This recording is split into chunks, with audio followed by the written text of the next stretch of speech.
Assalamualaikum.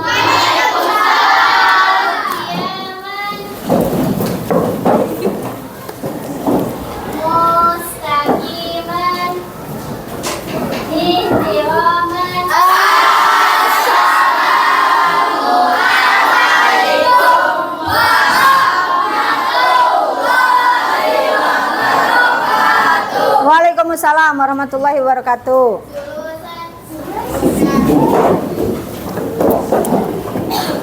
Ibu absen terlebih dahulu ya.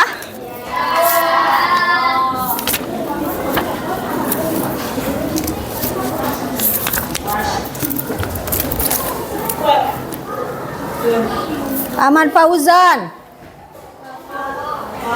ikut turnamen futsal gak?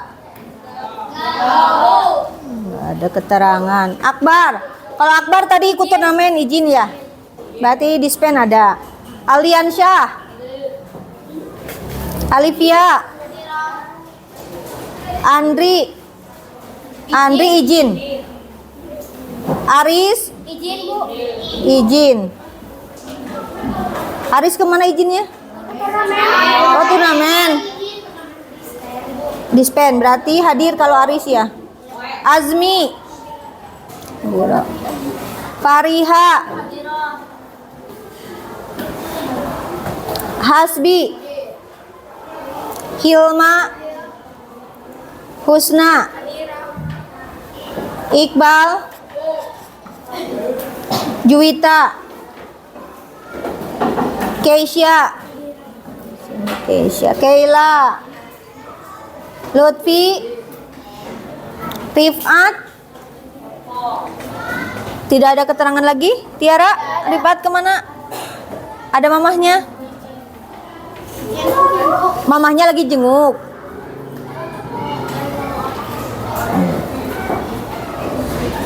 Mamahnya sampai kapan ya? Bisa ibu bertemu gak?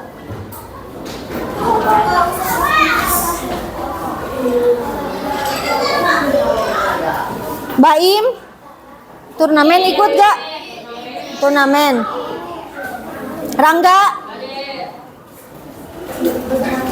Harpi, Habib, Kahil, M. Kahil, Muhammad Rapi,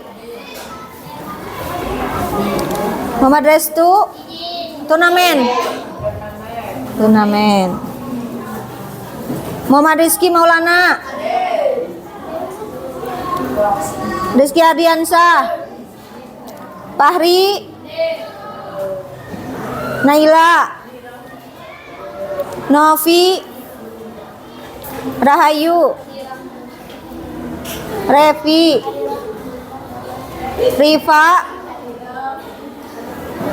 Rival, Rizky, Salsa, Safa, Siva, Sri Indah, Tiara, Watfa, Zahira, Aris.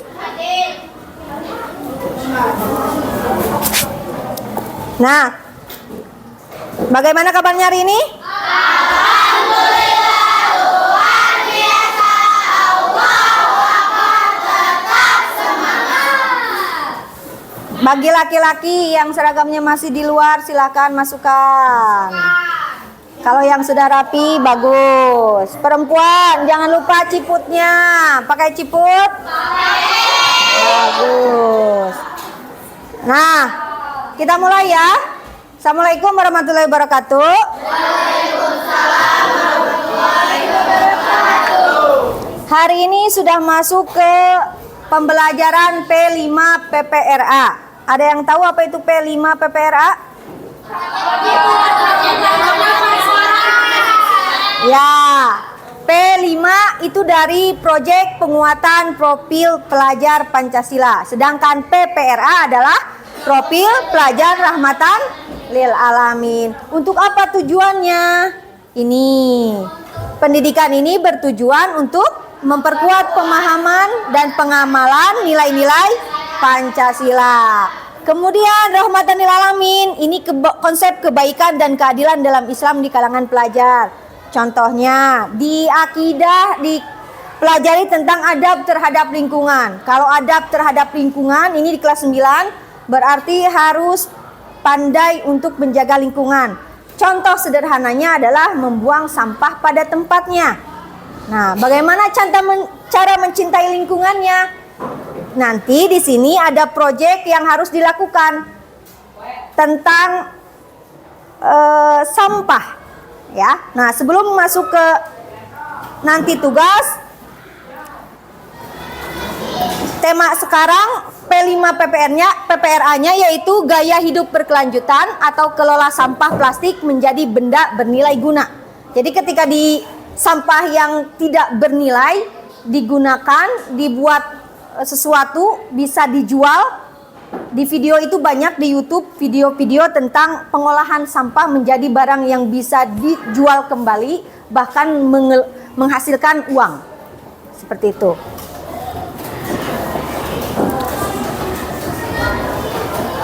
Nah, ini video dari link YouTube. Nah, kalian perhatikan dulu ya. Ini video yang akan Ibu putar. Ada makhluk hidup lain yang tidak mampu beradaptasi dengan perubahan yang terjadi. Dalam video ini, kita akan membahas secara singkat tentang pencemaran lingkungan yang terdiri dari pencemaran air, pencemaran udara, dan pencemaran tanah. Namun, sebelum kita lanjut, bagi Anda yang belum subscribe, silahkan subscribe terlebih dahulu agar Anda tidak ketinggalan update video terbaru dari channel ini.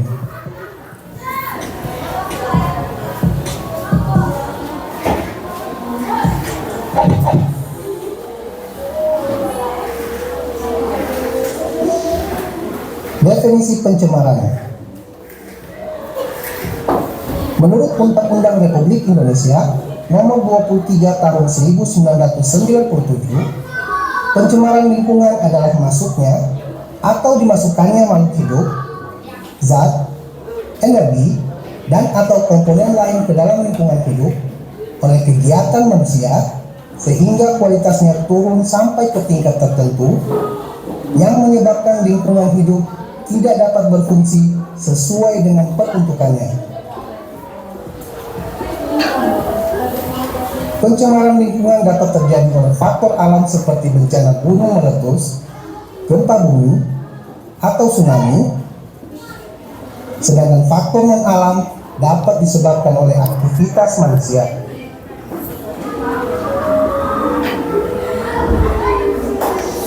Ke sini.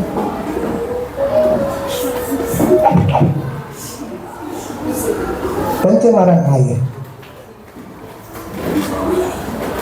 Pencemaran air adalah masuknya makhluk hidup, zat, energi, atau komponen lain ke dalam air. Akibatnya, kualitas air turun sampai ke tingkat tertentu yang menyebabkan air tidak lagi berfungsi sesuai dengan peruntukannya.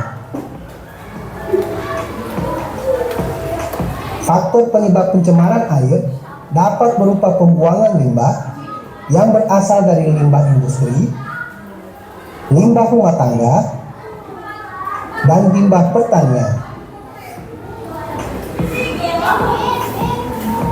Pencemaran air menghasilkan dampak yang tidak menguntungkan bagi lingkungan. Dampak tersebut dapat berupa penurunan kualitas lingkungan, gangguan kesehatan, kerusakan ekosistem, dan masih banyak dampak yang tidak menguntungkan lainnya. Salah satu cara penanggulangan pencemaran air adalah dengan melakukan pengolahan limbah. Penggunaan prinsip ekologi yang dikenal dengan istilah 4R, yaitu reduce, reuse, recycle, dan repair, terbukti dapat meminimalisir pencemaran air.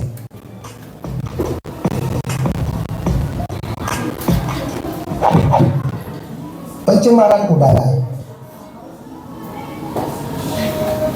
Pencemaran udara adalah suatu kondisi di mana kualitas udara menjadi rusak dan terkontaminasi oleh zat-zat baik yang tidak berbahaya maupun yang membahayakan kesehatan tubuh manusia.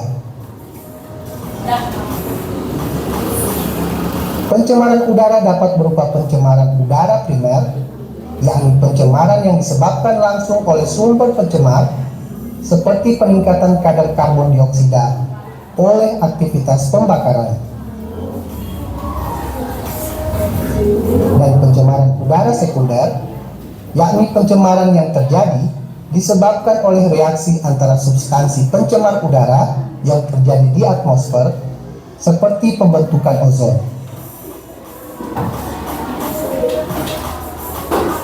Pencemaran udara dapat disebabkan oleh aktivitas alam seperti pemanasan global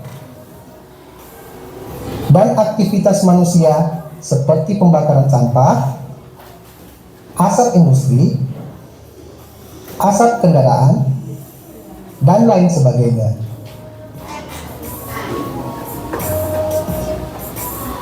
Dampak pencemaran udara dapat mengakibatkan kerugian bagi banyak organisme di bumi.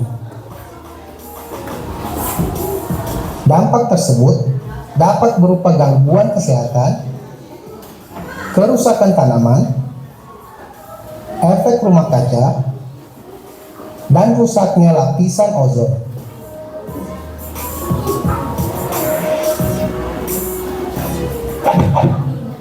Pencemaran tanah.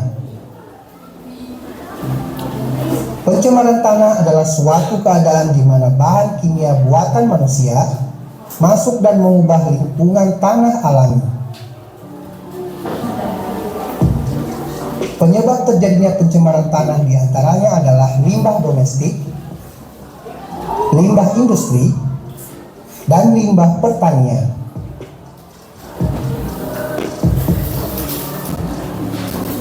Dampak dari pencemaran tanah dapat berupa hilangnya kesuburan tanah, meracuni air tanah, hilangnya keseimbangan ekosistem, dan masih banyak dampak negatif lainnya.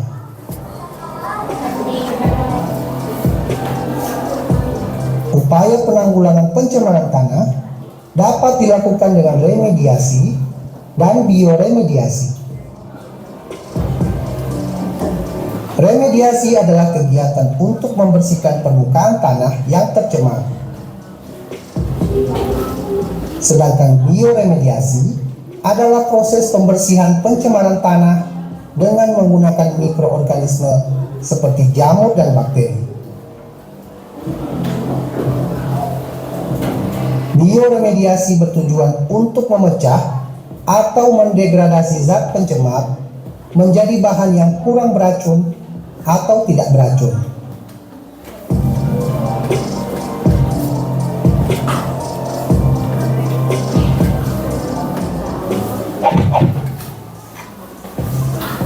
Sekian dulu pembahasan singkat tentang pencemaran air, pencemaran udara, dan pencemaran tanah. Jangan lupa berikan like. Nah, itu tentang pencemaran lingkungan. Sekarang, tadi ada pencemaran tanah ya, di sekitar kita banyak sekali sampah.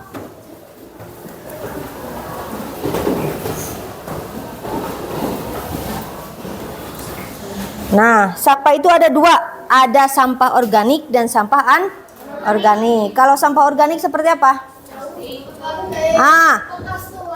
Bekas makanan, buah tadi, kulit pisang, apalagi daun, apalagi kalau ibu masak kangkung, sisa kangkung yang enggak dia dimasak itu jadi sampah organik. Jadi sampah organik itu sampah yang bisa didaur ulang oleh tanah. Kalau non-organik, plastik, sampah yang tidak bisa atau susah sekali didaur ulang. Contohnya Plastik. Itu berpuluh-puluh berjuta-juta tahun baru bisa didaur ulang. Nah, sampah adalah sisa atau buangan suatu kegiatan yang tidak berguna lagi. Itu sampah. Ya. Berarti ketika kita menggunakan sesuatu kemudian tidak berguna dibuang, itu namanya sampah. Nah, ini sampah organik tadi, sayuran bekas ya, bekas makanan, itu namanya sampah organik. Itu bisa dijadikan pupuk. Biasanya digunakan untuk pupuk, ya. Kedua ada sampah anorganik. Tuh, ada botol plastik. Kalau di kita bekas makan getul itu sampah plastik ya, getul, gehu, apalagi cireng. Nah, itu kalau itu berupa botol, kalau kalian yang gunakan itu plastik-plastik yang putih bening itu ya, itu banyak sekali kan sampahnya. Nah, itu adalah sampah anorganik yang susah sekali didaur ulang. Kalau tulang itu bisa dikumpulkan, kubur itu bisa dijadi daur ulang, dimakan oleh mikroorganisme di tanah itu bisa. Tapi kalau sampah ini ketika dibuang susah sekali didaur ulang. Gitu. Nah, apa itu sampah organik? Sampah organik itu yang bisa terurai dan bisa hilang dengan sendirinya dalam waktu tertentu. Kemudian sampah organik itu ramah lingkungan, dapat didaur ulang, bisa bermanfaat bila dikelola dengan benar dan dapat menimbulkan penyakit dan bau tak sedap bila tidak dikelola dengan benar. Ya. Sampah yang bekas-bekas rumah tangga hanya dibuang begitu saja itu kan berbau, tidak sedap kalau tidak didaur ulang dengan baik dan benar. Nah, sampah organik itu dibagi 3 jenis. Pertama ada organik basah, yaitu sampah yang mengandung banyak air, contoh sayur, kulit pisang, buah yang busuk dan lain-lain. Itu termasuk sampah organik basah. Kedua ada sampah organik kering, sampah yang mengandung sedikit air, contohnya daun, ranting, itu juga bisa didaur ulang, dijadikan pupuk ya. Ketiga, sampah organik yang diubah menjadi biogas dan listrik, contohnya sampah yang berasal dari kotoran hewan dan manusia. Kalau di Jawa sana sudah menggunakan hasil kotoran itu bisa dijadikan biogas. Jadi ke rumah-rumah itu gak pakai gas LPG 3 kilo, tapi biogas dari sisa hasil buang pup manusia gitu ya. Itu digunakan untuk gas, untuk memasak gitu. Nah, ini ada juga limbah tahu dan tempe yang dijadikan tahu tanpa biogas dan juga listrik. Nah, kalau kita belum menggunakan limbah biogas ini. Kemudian manfaat sampah organik, ini yang bisa didaur ulang. Lihat, ini bisa jadi kompos atau pupuk organik. Makanya tanaman organik itu mahal ya, karena tidak pakai bahan kimia. Kemudian untuk pakan tambahan ternak seperti kambing, sapi, dan kerbau. Jadi ketika daripada dibuang percuma, lebih baik dikumpulkan, disatukan, dijadikan makanan untuk hewan ternak. Gitu. Bisa dijadikan pupuk kalau punya tanaman, bisa dijadikan makanan hewan ternak. Nah, sekarang yang jadi permasalahannya adalah adanya sampah anorganik. Ya, sampah yang dibuang dan tidak bisa digunakan lagi dan tidak dapat terurai. Ibu tadi bilang, di laut limbah 50 tahun yang lalu plastik itu masih ada. Terapung, terombang-ambing, jalan-jalan di laut, balik lagi ke sini masih ada. Tulisannya nama merek mie 50 tahun yang lalu warna putih masih ada. Jadi tidak bisa didaur ulang dengan cepat. Gitu. Kemudian sampah yang tertimbun di tanah dapat menyebabkan pencemaran dan dapat merusak lapisan tanah. Tadi ada pencemaran tanah yang masuk ke tanah disimpan begitu saja.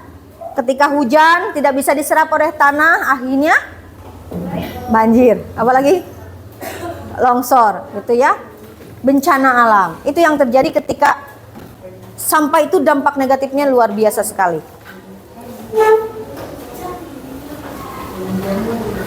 Nah, ini contohnya botol atau kaleng minuman, plastik, kaca, barang elektronik, besi, kabel bekas, bola lampu, dan lain-lain. Ini sampah anorganik yang tidak bisa didaur ulang secara alami. Tapi kalau digunakan dengan baik bisa menjadi bahan jual kembali. Salah satunya itu ada tas yang terbuat dari bungkus-bungkus makanan.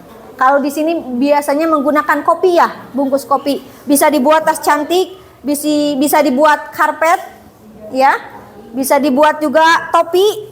Itu biasanya menggunakan bahan-bahan plastik yang sudah tidak dipakai. Bungkus makanan berwarna-warni yang warnanya cantik itu bisa digunakan, didaur ulang, dirubah menjadi bahan yang bisa dijual. Ya. Contohnya ini ada tas dan lain-lain juga. Nah, untuk minggu depan berarti program Project P5 PPRA ini kita akan membuat, kalau kelas lain membuat meja dan kursi, kelas ini akan membuat rak. Bisa rak serbaguna, bisa digunakan rak buku atau rak sepatu. Ya. Alat dan bahan yang dibutuhkan, pertama gunting, jadi harus bawa gunting masing-masing. Kedua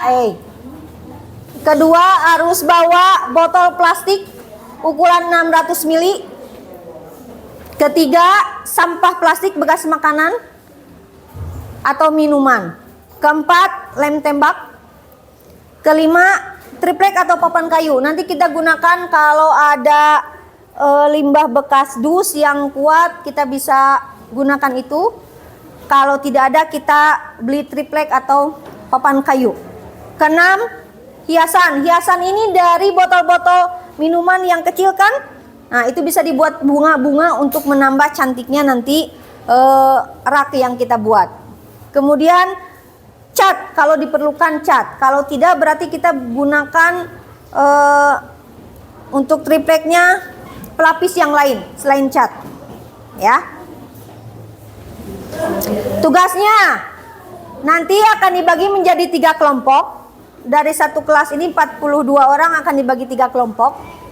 Tiap kelompok minimal mengumpulkan 10 botol yang sudah diisi dengan sampah. Kalau rak berarti pengen raknya berapa 3 tingkat, berarti satu orang harus bisa menghasilkan 1 botol isi sampah nanti yang sudah diisi. Ya. Ketiga, sepulang sekolah harus bisa langsung mencari botol plastik dan bahan plastik yang akan dimasukkan ke dalam botol. Tapi sebelum dimasukkan ke dalam botol, kalian harus cuci sampah tersebut. Setelah dicuci dengan bersih, kemudian keringkan sampai kering. Tidak boleh basah. Setelah kering, bawa ke sekolah. Kemudian kita akan buat di sekolah, kita gunting, kita masukkan ke dalam botol. Siap?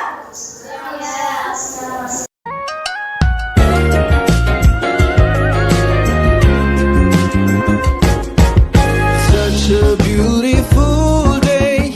Why are you so blue? Hey, it's been too long that you shut your heart out. Well, I know it's true. Sometimes love can hurt, so give it some time. One day you'll be fine. It's a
crashing, hit a wall.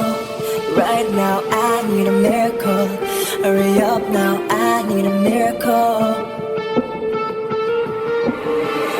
Stranded, reaching out. I call your name but you're not around. I say your name but you're not around. I need you, I need you, I need you right now. Yeah, I need you right now. So don't let me, don't let me, don't let me down. I think I'm losing my mind now. It's in my head, darling, I hope that you'll be here when I need you the most. So don't let me, don't let me, don't let me down. Don't let me down, don't let me down. Don't let me down, down, down. Don't let me down, don't let me down, down. Alhamdulillahirrahmanirrahim. Hari ini kita sudah menyelesaikan kegiatan P5 PPRA. Kita sudah menghasilkan produk. Ya, insya Allah nanti Sabtu di Fajar. Kemudian pagelaran seni dengan kelas lain. Berarti pelajaran hari ini kita cukupkan sekian. Silakan baca hamdalah bersama-sama.